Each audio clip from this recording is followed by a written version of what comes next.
This program is produced by Eagle Mountain Apostolic Resource Center. To find additional episodes of this program, as well as other content, visit eaglemountain.tv. It's a wonderful day, isn't it? It's a very blustery day out. Blustery? Mm-hmm. I never knew Luckily, what blustery my hair is already a means. mess, so it didn't really affect it. Perfect. My hair is absolutely a mess as well. Yes, it is. It's a mess. I found the devil. The devil? I found him. Really? Is this him? No. In this wheelchair? No. He's over here in this bucket. I kid you not. There he is. Mr. Sin! Oh my Not goodness. bothering us anymore.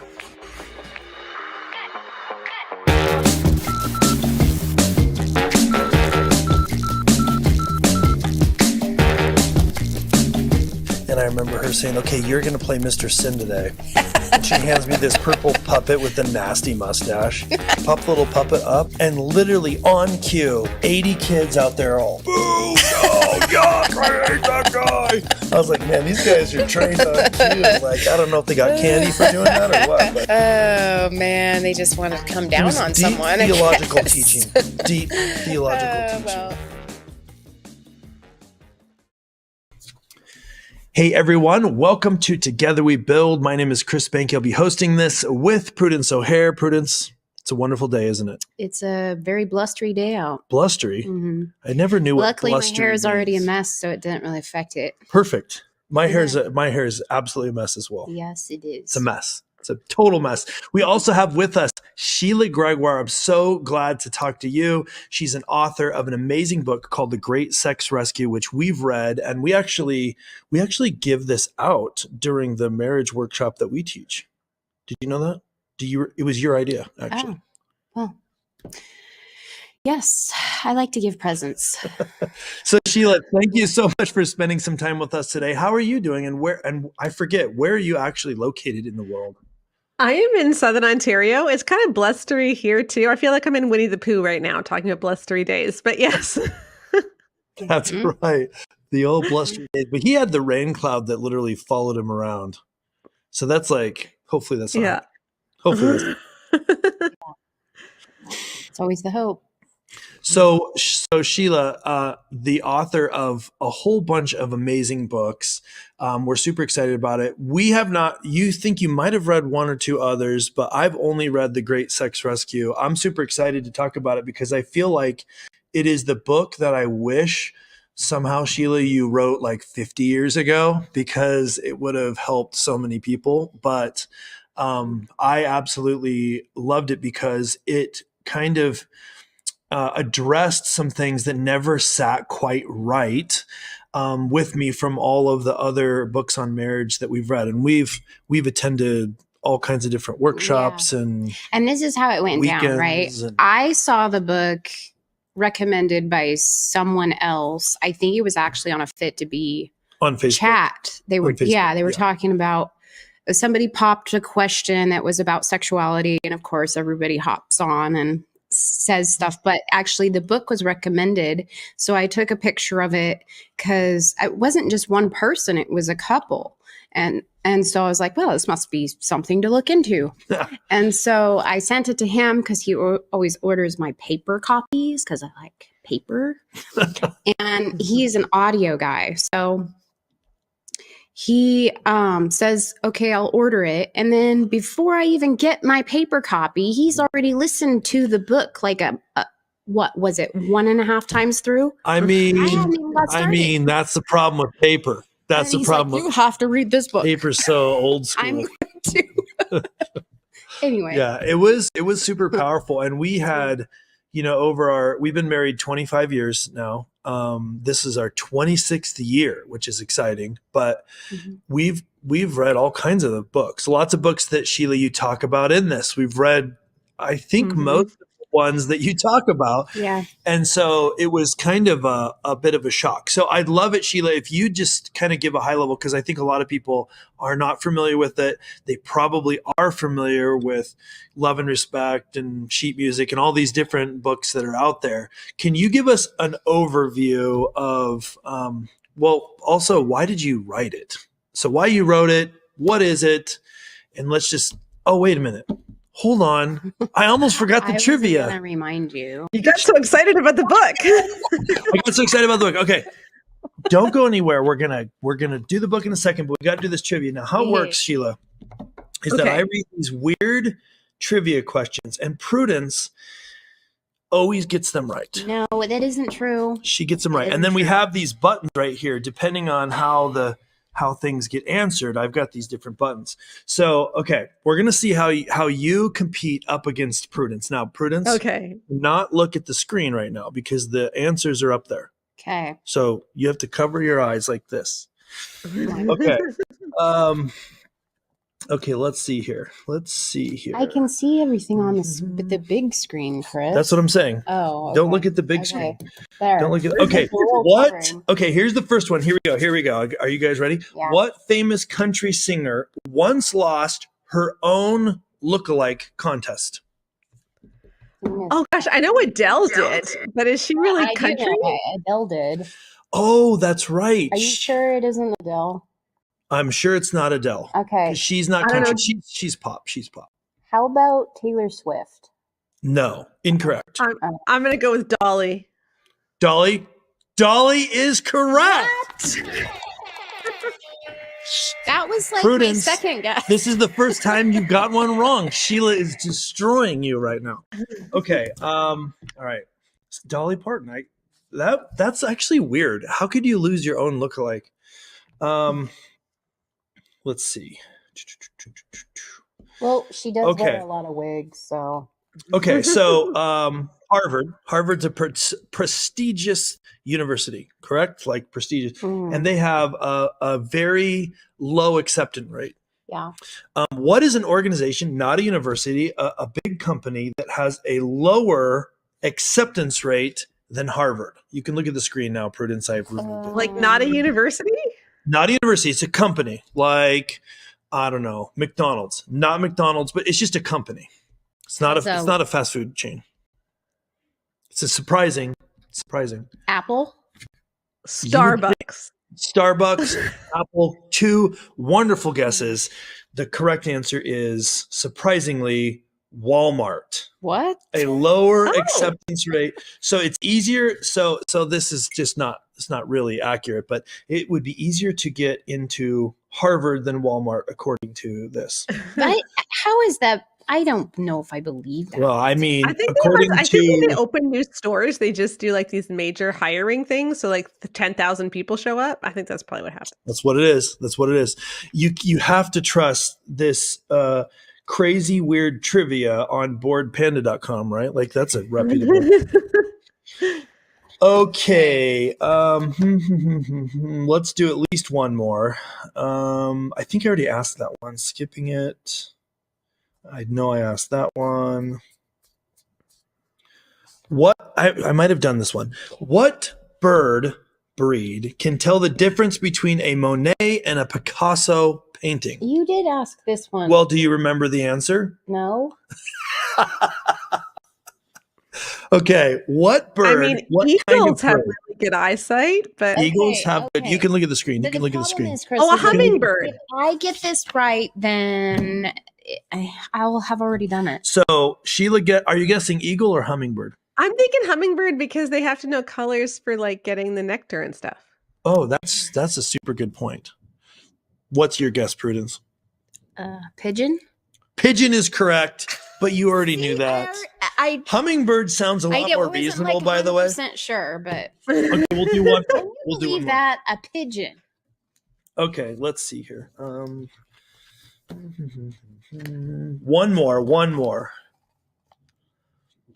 Did we do what animals constitutionally protected in Florida? Probably.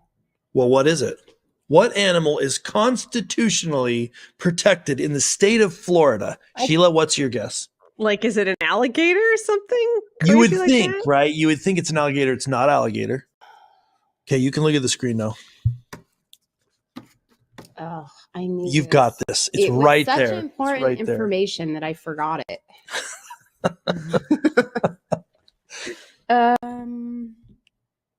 Oh man. Come on.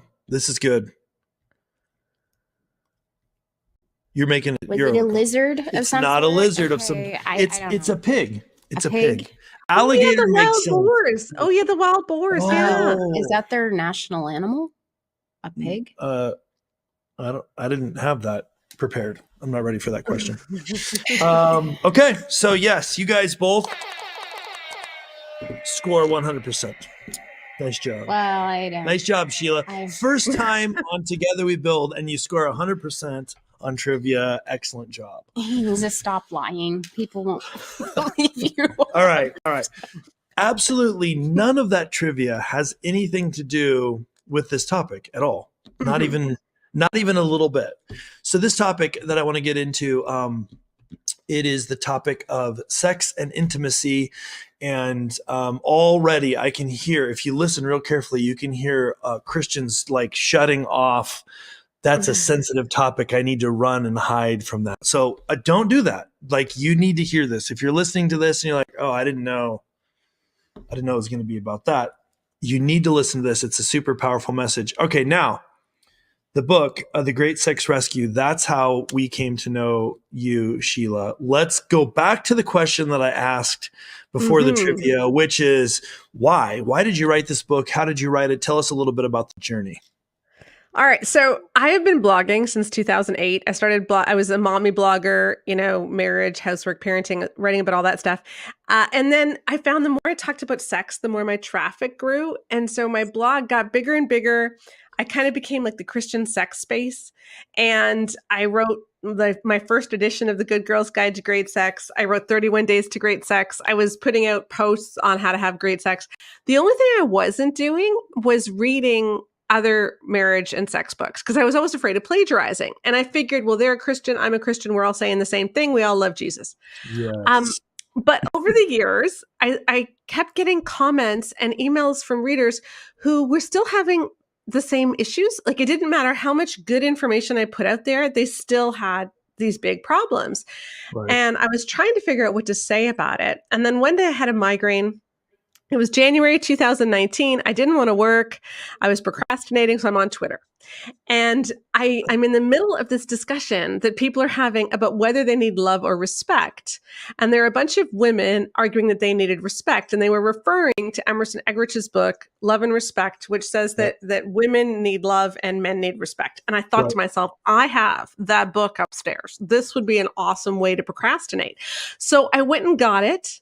And I opened the sex chapter, being the sex person that I am. It's not a long chapter, like maybe 12 pages. It didn't take long. But I like to say it's as if a nuclear bomb went off in my living room because I couldn't believe what I was reading. Yeah. It said things like, if your husband is typical, he has a need that you don't have. Right. Yep. And that need is for physical release. Women don't need physical release. They need emotional release, but men need physical release. And nothing about intimacy. There wasn't a single word about how women can feel pleasure too. Instead, it was just, he needs physical release. If he doesn't get it, he'll have an affair and he'll come under satanic attack without physical release. And I'm reading this and I'm thinking, holy cow, is this what all our Christian books are saying? So at the time, I had two young women working for me. One was my oldest daughter, who's a psychology grad, and one was a young woman who had just had a baby, and she's an epidemiologist and statistician, and I've got them both on FaceTime, and we're just freaking out. And so I wrote a post, a whole series of posts the next week about this book, and I had so many people email me telling me that book enabled abuse in their marriage.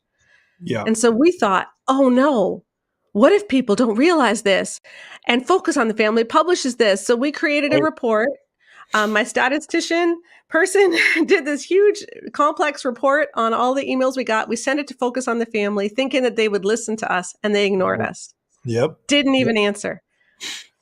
And so we thought, okay, well, they can ignore a couple of hundred women, but can they ignore 20,000? Right. Come on. And so we decided to do the biggest research project that has ever been done. We asked 20,000 women, completed our survey. They answered a minimum of 130 questions. Some had more, depending on how many times they'd been married. And we asked about their marital satisfaction, their sexual satisfaction, and then we presented them with a bunch of common things that are taught in predominantly evangelical Christian circles.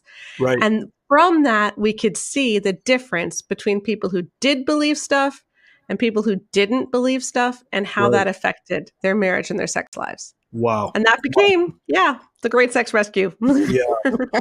What I absolutely love about it is that you took real research from actual women.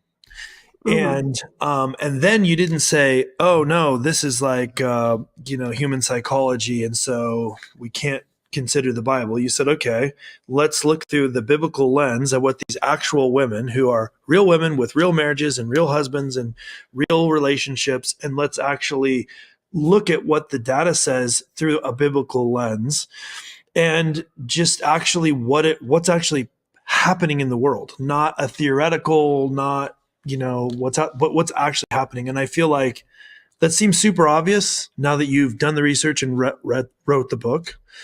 But like, that's not how I don't know that any other Christian resource is really been completed that way that I know of. So that's amazing. I love that. Mm-hmm. Yeah. I really do like from the more factual, no, this is what we've gained. We're not just making it up from one woman's perspective or mindset. This is what we've heard and seen. Yeah. And that makes a big difference. So Sheila, you kind of inferred this with the nuclear bomb in the living room statement, but what did you discover as you went through the research from 20,000 women who completed the survey, and you began digging into the other Christian literature on sex and intimacy? Yeah, we just found that our bestsellers in evangelicalism are littered with really toxic messages. Yeah. We ended up looking at 13 of the best-selling sex and marriage books, and we applied a 12-point healthy sexuality rubric that we developed to these books, so that we were able to score them between 0 and 48 on how healthy they were. And Love and Respect literally scored 0 out of 48. It had nothing redeeming, nothing healthy at all about female sexuality. Every Man's Battle scored 9 out of 48. For women only, I think was 11 out of 48. Like, we have so many books that are actually teaching messages that we now know do measurable harm. And when I say measurable harm, what I mean is, it's been known for 50 years, for instance, that evangelical women have twice the rate of sexual pain as the general population, but no one's ever known why. And so we were able to identify what messages increase the chance that she's going to have vaginismus. We looked at orgasm rates. What messages decrease the chance that she's going to orgasm regularly? What messages decrease her libido? What messages decrease her marital satisfaction? And we were able to name those messages. And then we saw how frequently those messages were shared in our bestsellers. Yeah. Yeah. And I think, so one question I have is, and I have kind of my own theory, but why is that? why are some of these books, in case the people that are watching don't know this, like, some of these books have sold millions of copies, right? Mm-hmm. So why, how are we in this scenario where these books are sending a message that is A, not actually in alignment with what Scripture says, and B, actually causing damage and strange thinking and situations in Christian marriages? Like, how did we get to this place, or do you know, or what are your thoughts? That's a really long question that we've been trying to figure out. I think a lot of it, there's two things that I think are key. One is that most of these messages have been taught by men. So it's primarily men that are writing our books. Now, there's nothing necessarily wrong with men writing books, any more than there's anything wrong with women writing books. But when you've never really listened to a female perspective, and in a lot of our evangelical circles, female perspectives are really missing, then that can kind of get more and more extreme the more the messages are iterated, and female voices can really be left out. So we can see, for instance, how many books, well, for instance, here's a really good one. Sheet Music calls her period a difficult time for her husband. Mm-hmm. Yeah. Just think about that for a minute. Like, Prudence. Hard on him. If your husband said to you, your period's such a hard time for me, what would you do to him? Oh, I You'd press hope this button you don't first find of all. out. Yeah, Like, that's such an outrageous thing to say. But these are the kinds of things that we get away with when we think about things almost entirely from a male perspective. So that's one thing. The other thing is the majority of our books were written by pastors. They were not written by people who are trained at all in sexuality, trained in research, trained in even counseling, and just because someone's a pastor does not mean that they understand how sex works for everybody. You might be an expert on your own experience, but that doesn't mean that you're an expert on this. Right. And so I think those are two reasons. There's many more as well. Yeah.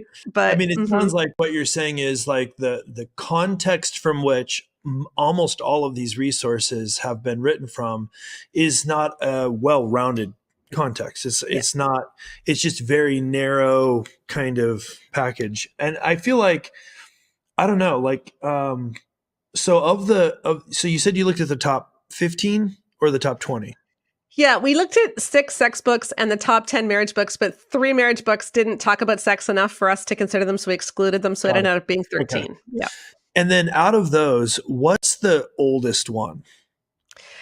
Active Marriage was originally Active published Marriage, in yeah. 1976, I think, and Intended for Pleasure was, I think, early 80s. But those, we looked at both of them because they're iconic. Like, they have sold steadily for almost 50 years now, 40 to 50 years.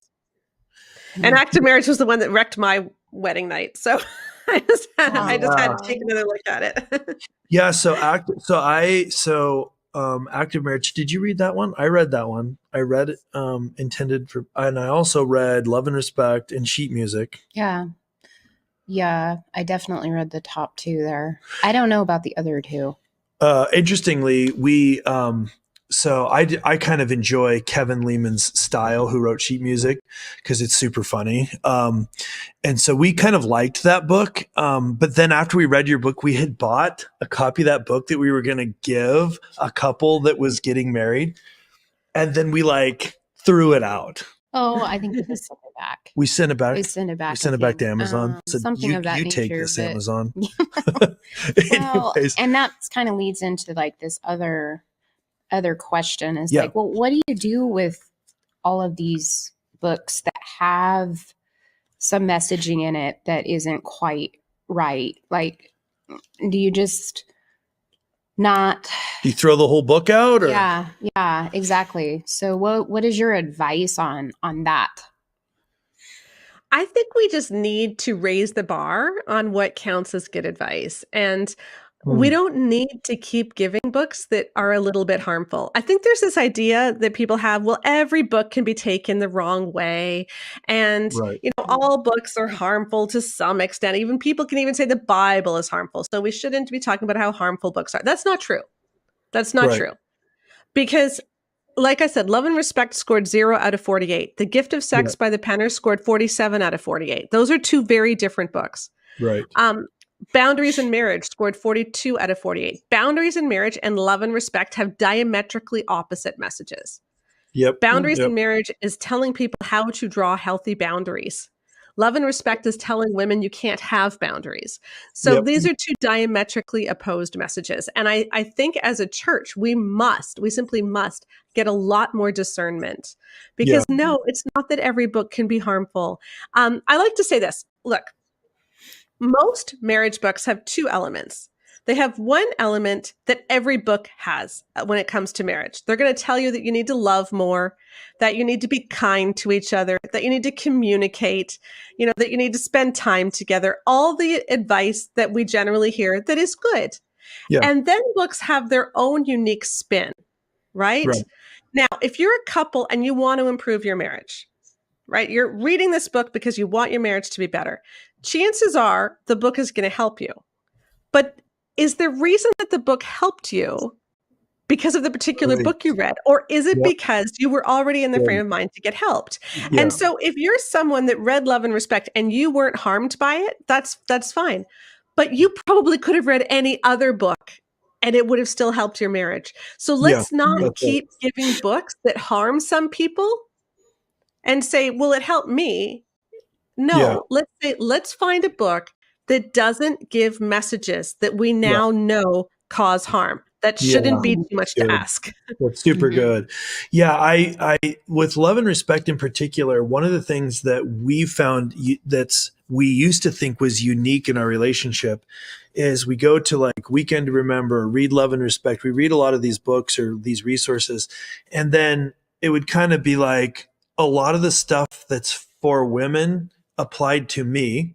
I talk more. I'm more feely than Prudence, and a lot of the stuff that's the men's stuff was like Prudence applied to her. So I'm just like, well, we're just really messed up. Like we're super weird, and and then you read this love and respect thing, and it's like, men need respect and women need love, and I'm like, no, I need respect and love. Like I definitely need love too. Yes, and also, Prudence was not sitting there saying, "Oh, I respect me more," but I was kind of like, "How could you approach your wife without respect?" Like it was kind of already mutually there. So when I read that book, I was actually offended by almost the whole book. And I think I finished it. But it was one of those books it was really popular. Million copies sold. Like our culture at the time when it came out. So I think they even did like small groups, everybody goes through it kind of thing. And I was just super frustrated with it. But I was kind of thinking it was like a lot of these things where I'm just kind of really unique and Prudence is really kind of unique. And so it doesn't really apply to us. But what was really nice about reading The Great Sex Rescue is you kind of gave me permission to actually find it reasonable that I wanted love and respect, and that I thought it was appropriate to give her love and respect, and that I didn't have a unique set of needs, that we both had unique needs that were kind of matched with who and how God made us. And it seems so obvious now, but it's strange that that's not, like that should be in every single Christian book, right? Well, and that's part of the problem is that when you look at a lot of marriage books about sex or marriage or whatever, they really are geared towards men are like this. So men are visual, men lust, men watch porn, men need sex, men want sex. And women aren't visual. They just want to cuddle. They just want to talk. They don't really want sex. And that's the way we talk about it, that the genders are so different. And that is not a helpful way of talking about it. First of all, not all men have the higher sex drive. We found that in 58% of marriages, he has the higher sex drive. But in 19%, she does. And in 23%, it's shared. Right. So all this talk about he is like this and she is like this, it just doesn't apply to so many couples. Right. But also, there's just a better way to talk about it. Like, if you think about height, for instance, my great-grandmother was 5'11", and my great-grandfather was 5'6". But they didn't have scientists knocking at the door saying, how is that possible? Because we all know that just because men as a whole are taller than women as a whole, that doesn't mean that all men are taller than all women. And so we get that when it comes to height. But somehow when it comes to marriage, we're determined to make men one way and women the other.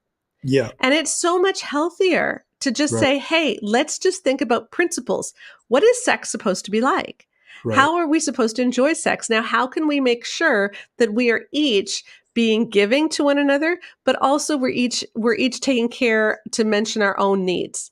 Whichever way it goes, because it doesn't matter which way it goes. Those principles are the same. And that's just a much healthier way of talking about it. Yeah. Wow. That's so good. That is so good and encouraging too. Yeah. So I really liked how you designed the book to be read as a pair, like a couple, and that you have, those the check-ins and questions that you're supposed to ping pong back to each other. I think that's really good, because a lot of times we don't think about those things, or just the questions, coming up with them ourselves is tough sometimes. It's uncomfortable if we're thinking about it, it's uncomfortable to ask each other. Yeah. So anyway, we went through it together. And I had already questions gone they through it spent once, though, so probably 3 times. Yeah. that was really good. So what I kind of felt as a whole is that a couple of things, that this was really a trumpet call to call men higher. Mm-hmm. That they have been set up to fail largely. When the world and the Christian community are all saying we don't trust men to stay faithful, to stay committed, to be leaders and someone worthy of praise, it's like, well, what are men going to do with that? They're going to grow into that. You're going to live down. They're going to live down into that. And that needs to stop, because I think overall there is a lot of distrust, and that's just been breeding and breeding over the years. I mean, it's definitely something that I have had to deal with. And because of the messaging. Yeah, just because of the messaging. So anyway, I think that that they need to be given the opportunity to be given that challenge to go higher and above, and us women need to be able to give them that opportunity to grow. Mm-hmm. Yeah, that's good. Yeah, I get so much criticism saying that I'm anti-man, which I find so funny, because I'm actually the opposite. I believe guys are good. I don't believe guys are destined to sin because of their male nature. Wow. Like Every Man's Battle, they said that when it comes to sexual sin, men get there naturally simply by being male. Yeah. Right. Yep. In Every Heart Restored, they say men just don't naturally have that Christian view of sex. Like, how awful is that? Yeah. Yeah. And that's the message that we're giving our little boys, like 13, 14 years old, we're telling them, oh, you can't help but lust if a woman is dressed immodestly. Right. You're just your thoughts are going to get carried away. And so women need to dress modestly because you can't help it. And we're telling our teens, boys are going to push girls' sexual boundaries. So girls, you need to be the gatekeepers because he can't do it. No. He can't stop. He's incapable. And it's like, what are we saying about men? Yeah.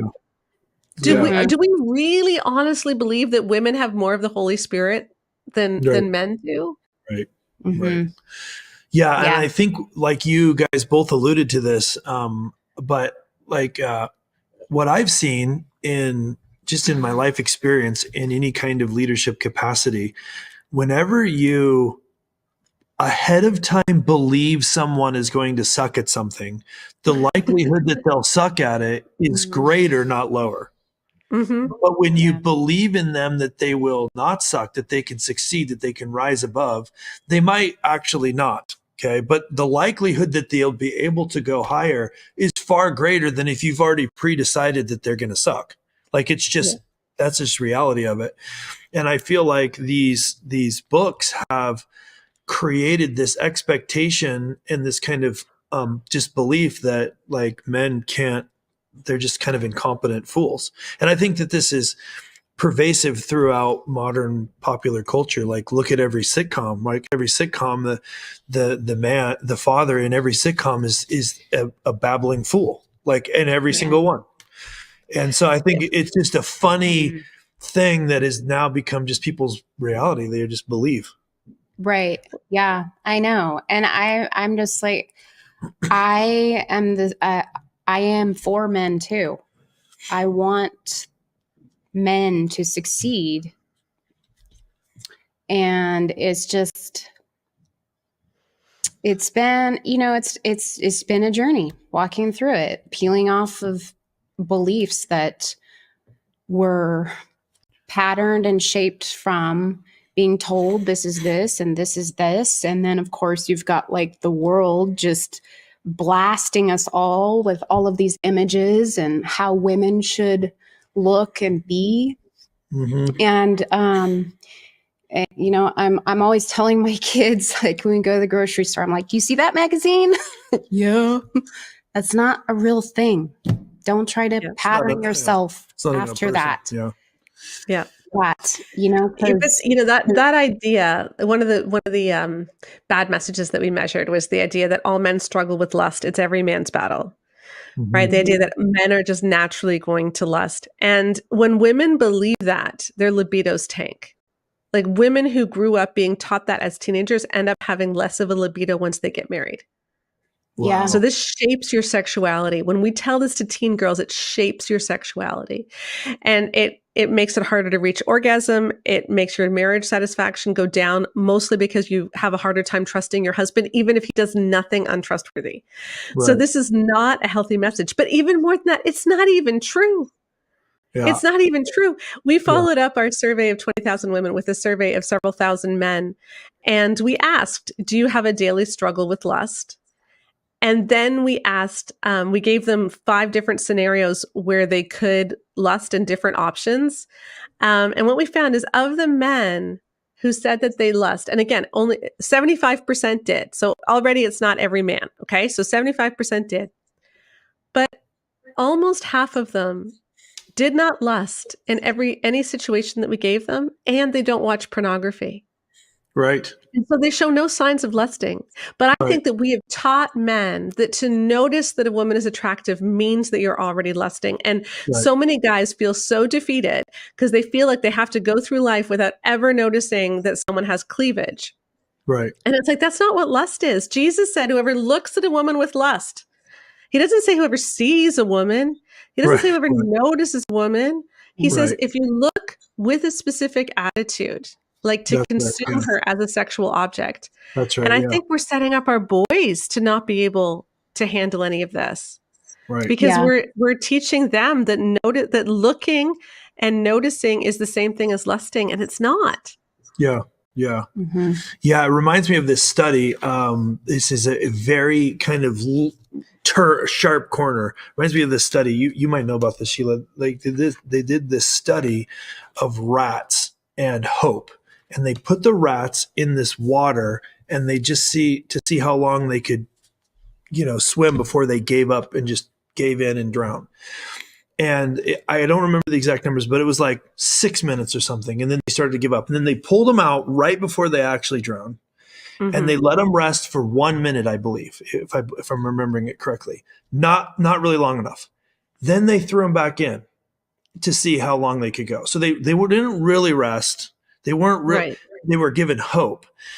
And then how long it was like another 20 hours or something that seems completely impossible. But it was because they were given that hope. Well, when you start off the equation with you're screwed, every man's battle, you've given no hope, right? So like the ability to swim goes from 20 hours down to that 6, because you just don't even have any hope. Like you've been told you're defeated already. And I feel like that's the message that is actually the pervasive message in Christianity is, look, that's just how it is. You're pretty much screwed. And not only is that not biblical, but in the research that you've done, you've found that that's not even helpful or accurate. Which is exactly. And it really hurts women, because when you tell women that a guy cannot help but objectify you, and if you look at the prescription for lust, for getting over lust, that is in books like Every Man's Battle or Sheet Music, they'll tell you that he's supposed to take his sexual energy and transfer it to his wife. So she becomes the methadone. That's actually the word they use, the methadone, for his sexual addictions and habits and compulsions. That is treating her like a sin management tool, not like a person. Yeah. The sheet music talks about how during your period, you should give him oral sex or a hand job, because he's going to find it really hard to not watch porn during those 5 days. Yeah. I mean, what are you really saying about both the man and the woman when you're saying that? Like, what's the real message? Because horrible. The thing is, if you want sex to be something that she wants, it needs to be something where he isn't using her. Right. And we have created a whole theology of sex in the evangelical church where basically she gets to be used as a sin management tool for him. Right. Sex has nothing to do with her. It's just about reducing his temptations. Right. And that's missing the entire point from Scripture. Yeah. And then blaming her what's really crazy is how often the woman is blamed when something goes sideways. Like it's like, yeah, that's just crazy. You had another question, didn't you? Well, I forgot the book at home for anyone that must know. So I had like tabs in it that I was going to like read. That's all right. Anyways, yes, we aren't like talking about a lot of the meat of the book, but there was a portion in it that where you talk about vulnerability with each other and how it's super important, which I'll be the first to admit I've not done very well in the past with this. With vulnerability? Yeah. Right. Because I think largely, I've walked through a good portion of my life feeling and thinking that things are a certain way, like what we're talking about. And so that's really closed me up to wanting to share those vulnerable parts with someone that I may not like fully trust or want to trust. So, anyway, do you want to just take a second and talk about, do you know what I'm talking about in the book? Yeah. I mean, I'm not sure exactly which part of the book, but I think I can go with this. So one of the really damaging message, probably the most damaging message that we measured was the idea that a wife is obligated to give her husband sex when he wants it. And this is widely taught. You hear it whenever pastors say, do not deprive him. He needs this. You need to meet his sexual needs. He needs sex just like you need conversation. And sex is reduced to a male entitlement and a female obligation. Yep. Yeah. The problem is that that's not what God intended for sex to be. Right. Genesis 4 verse 1 is a beautiful verse. It's an odd phrasing, but it says Adam knew his wife Eve and they conceived a son. And often when the Bible talks about sex, it uses that word to know. And the Hebrew root for that is the same one that David uses in the Psalms when he says, search me and know me, O God. Right. Sex is supposed to be this deep intimacy where we are able to be vulnerable, where we come to the bedroom with everything we are, where we feel completely known, completely seen, and that goes into our sex life. As soon as you turn sex into an obligation, though, then it's not about knowing the other person. Right. If it's an obligation, then my needs don't matter anymore. My perspective doesn't matter. The things I want don't matter because your needs take precedence. And so I actually am erased. So instead of sex being a knowing, it becomes an owing, and it erases me as a person. And this is what so many women have said they felt. And this was one of the main reasons, one of the main things that we found correlated so highly with sexual dysfunction and with vaginismus. Because if a woman believes the obligation sex message when she gets married, her chance of experiencing sexual pain increases to almost the same statistical significance as if she had been abused. Because our bodies interpret obligation as trauma. Wow. So I mean, I don't even know if I believe what I'm about to say, but so that means that it in some ways it is abuse, right? Like to place this kind of non-biblical obligation kind of mentality on women is essentially abusive, or at least you could for sure say, according to the research, it has the same outcome as abuse, or very nearly the same outcome as abuse.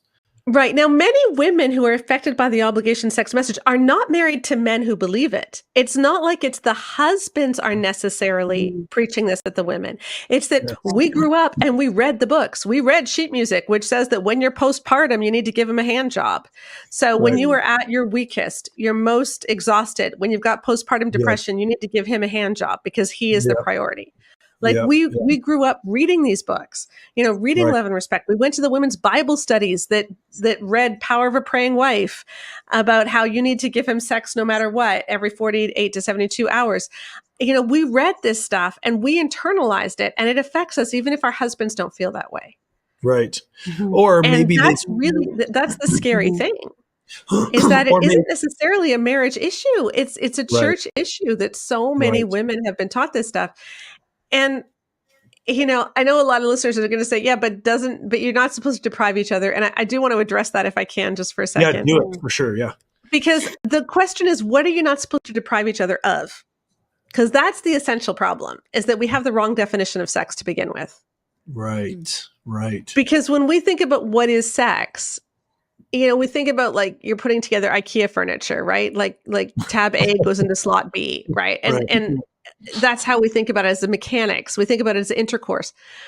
But the Bible talks about it as this deep knowing. It talks about it as something which is pleasurable for both, from Song of Songs. And it talks about it as something which is completely mutual in 1 Corinthians 7. So sex is something which is mutual, intimate, and pleasurable for both. Right. Yeah. One-sided intercourse is not sex. If she's sitting there making a grocery list in her head, if she's in physical pain, if she's in emotional turmoil, if she never reaches orgasm, that's not what's intended. Like saying that, like if she is never reaching orgasm, she is the one who's being deprived, not him. Yeah. like, right. Like we need to look at this more carefully and figure out what we're really saying, because a marriage where she gives him sex every 72 hours, but she feels coerced and she doesn't feel any pleasure, that is not a marriage that pleases God. And she's actually being deprived there. Right. And what's really crazy about this, as you're talking about this, what's coming to mind is there's this whole kind of mentality, hey, men shouldn't be objectifying women. And that's kind of like what they talk about, like in, Every Man's Battle, right? But actually, by talking about it this way, that's actually all you're doing is making it into an object. You're making the woman. So it's like, I don't even necessarily think they definitely, I think these authors, for the most part, don't have any idea that they're actually saying the opposite of what they intend to say, and it actually creates women into objects. What do you think about that, Prudence? Yes, I think that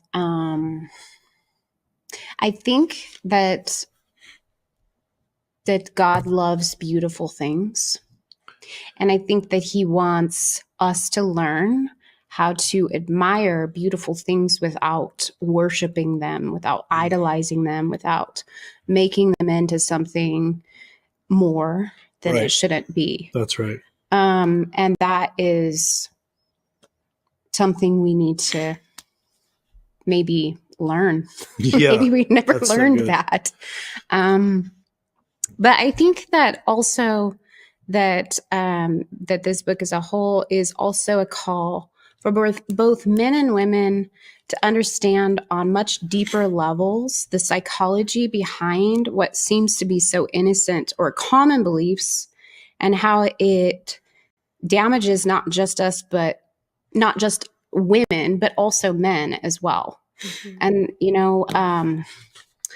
too many of us just kind of take everything that's in a generalized book and we just run with it because we just trust that the author just knows what he's talking about or whatever the case is. And we don't actually look at it and examine it for what it is. I mean, we also do this with the Bible, the scripture, a lot of times. Right. We just take somebody else's interpretation and that's it. That must be it. Right. And when perhaps maybe our entire life, we just didn't see it for what it's supposed to be. Right. Or actually is. So, I think that, that all of us, and we teach this all the time on our show, that we just need to take a look at our part individually. Right. And take ownership of the places that we need to heal in and ask each other questions. Yeah, that's good. Because a lot of times we're blinded to what we're doing largely. And we don't know because we don't talk to the other person that's involved with us. Yeah. Am I doing anything that's hurting you? Or, I have this new belief. What do you think about this? Right. I have a funny story about that that's in the book. So we talked to one woman and she said when she got married, she had heard about how men need sex every 72 hours. because otherwise they'll be overly tempted or they'll get really physically uncomfortable. And the 72-hour rule is really common. It's in Every Man's Battle, Power of a Praying Wife, sheet music. We tried to find a source for it, and we ended up tracing it back to something that James Dobson said in the 1970s, but he didn't base it on anything. Like, there is nothing in the medical literature that says that men get especially uncomfortable at hour 72. But she'd heard this, because we all hear this in women's conferences. And so she started initiating sex every 72 hours. And this went on for several years, and she was feeling really lonely because her husband never made a move on her. And so one day she was so frustrated, and she sat down and she just said, I just feel like you don't desire me. Like, why do you never start anything? And he said, I was just trying to keep up with you. You know? She's like, what are you talking about? And he just didn't have that highest sex drive. And so they decided that they would only ever initiate when one of them actually wanted it. And they've settled into about, once a week or so now, but not every 72 hours. And they're perfectly happy, and they take turns initiating now, and everything's great. But she had assumed something about him, because this is what she had always been taught, that if he doesn't give it every 72 hours, he's going to have a harder time not lusting at work. That's you need to fill his cup up before he leaves the house, so that he has an easier time with all the billboards that he's going to see as he drives by. And she never knew he wasn't like that. Right. And here he was thinking that he wasn't enough of a man because he couldn't keep up with his wife. And it was just a hot mess. Right.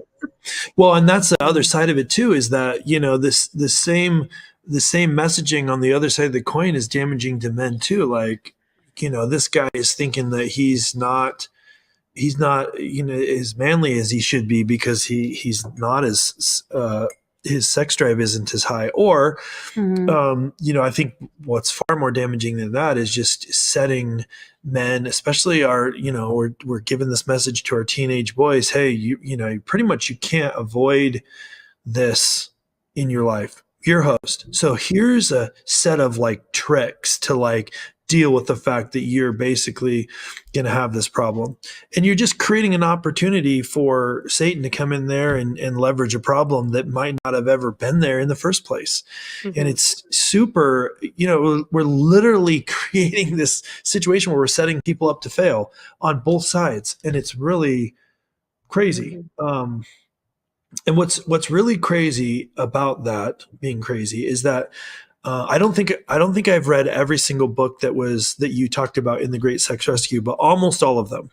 We've developed our own, marriage workshops and various things, and we've been a student. We're very, very different from each other. So we've been working purposely on our marriage for 25 years. And what's interesting is the message we're talking about that's so damaging is fairly consistent in every resource we've gone through.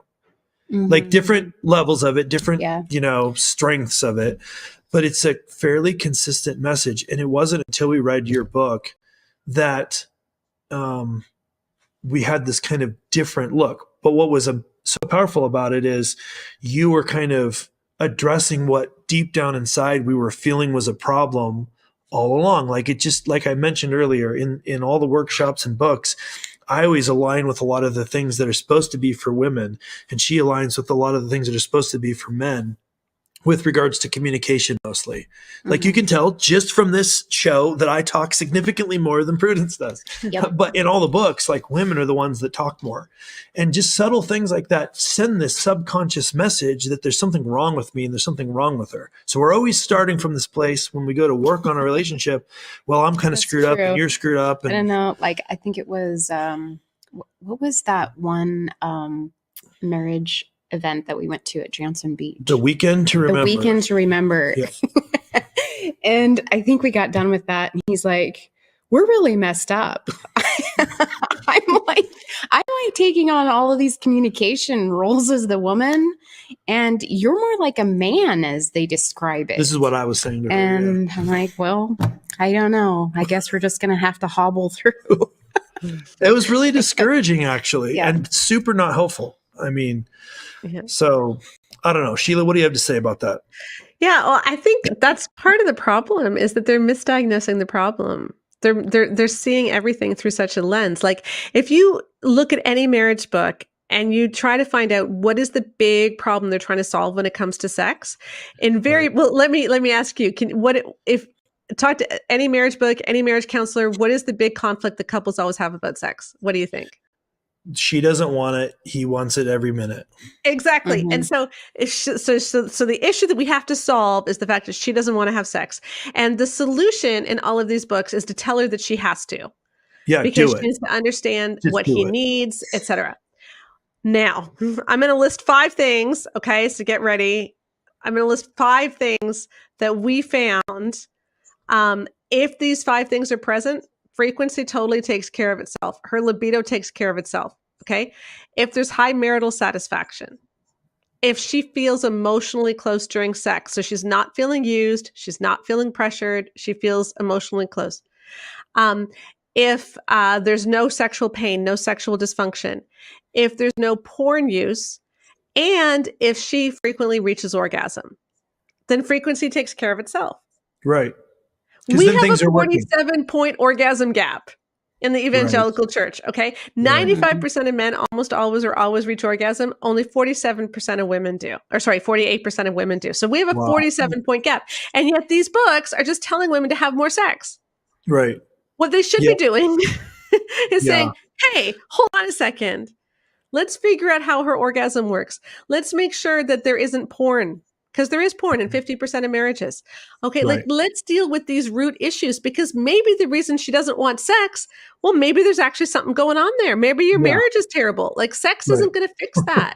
And so let's not look at frequency as the problem. Let's see it as a symptom. Yes. That there's something else going on. Man, that's so good. Man, that is so good. That's so good. What do you think about that, Prudence? Man, we're just touching the tip of the iceberg here. Okay, but here's something else I think is so funny. Okay, the church gives 2 messages about sex to married people. They say, God made it amazing. It's such an amazing gift. It's so wonderful. We should rejoice in it. Women, we know you don't want to do it. But you got to do more.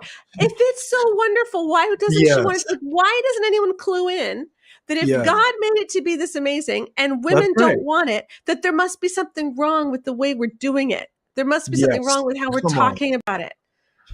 Oh my goodness. It is so spot on. So it's kind of like if we could just, every time there would be this magical no button when this message was, talked about inside the youth group, every single time. But the problem is that this message is pervasive. So I guess, as we wrap this up, I'm going to put up a link. Let me just put this little banner. Boom. This is where you can find more about, this is the right place, right, Sheila? Yes. Okay, perfect. So you can find more. Also, all of her books are on Amazon. Definitely recommend what Sheila has. And we'll put in the show notes, we'll put more links to the resources. But this is, we just kind of end this. What advice do you have to people? My advice is go read this book. But what advice, Sheila, do you have? Because I know a lot of people are going to hear this, and just like us, they're going to have felt something is off, but they're not sure what. And after all, Emerson is the expert, and he sold 10 million copies of Love and Respect. So I guess I just need to get with the program. What is your advice to the people that have been taught their whole life, whole marriage, or whatever, that this is kind of the way that it's supposed to be when it's actually not? What's your advice to them that if they're hearing this for the first time? Jesus said that a good tree can't bear bad fruit, and a bad tree can't bear good fruit. Right. And that we can recognize things by their fruit. And if you are reading something and you're feeling uncomfortable and you've been trying something and it's just not working, right. That is a sign you're allowed to use your discernment. Right. Church, we have to use our discernment. Come on. We each have the Holy Spirit. If you feel like there's just something wrong here, there's probably something wrong here. Right. And you're not being unchristian for thinking that. You're not being disloyal for thinking that. You're not being rebellious for thinking that. You're just allowing yourself to admit the truth of what your body's already telling you. Yep, that's right. And that's okay. Like, go on the journey of discovery and read The Great Sex Rescue. If you're still unsure, just go to Amazon and read the reviews, because you'll see what other people have said. And I think the most common word I've seen is validating and freeing. Yes, that it's so validating and freeing. That's a perfect word. Yeah. Yeah. And I think we just deserve to be heard. We just deserve to be heard, because there's been so much toxicity in this area. And I just pray that we can change the evangelical conversation about sex and marriage. That's our goal at Bare Marriage, is to change that conversation and make it something healthy. Yeah, come on. Yeah, absolutely. I could not agree more. I appreciate you writing this book, doing all the research, spending some time with us today. It's absolutely fantastic. I can't believe people think you're negative on men. You're against men. Like, I feel like the other things are negative against men. Like, basically you're a dirtbag, you can't help yourself, so your wife needs to make up for your loserness. That's kind of the message of most of these. And you're basically saying, no, listen, people have their own issues and they need to own themselves. And I feel like it's not just refreshing, but validating. That is spot on. That's super good. So the book we've been talking about is called The Great Sex Rescue. You definitely need to go get it. We'll put the link. You can find it on Amazon. I know, there it is. It looks like that. It's fantastic. And for those of you that like audiobooks, it's in audio as well. So definitely go check it out. Sheila, thank you so much for spending time with us. This has been absolutely fantastic. Really appreciate the resource. Like I said, we actually give it away at our marriage events that we do, because it's that transformational. So thank you for writing it and doing it. And I guess we'll see you guys all in the next one. All right. Well, thank you so much. Yeah, sure. All right. See you later.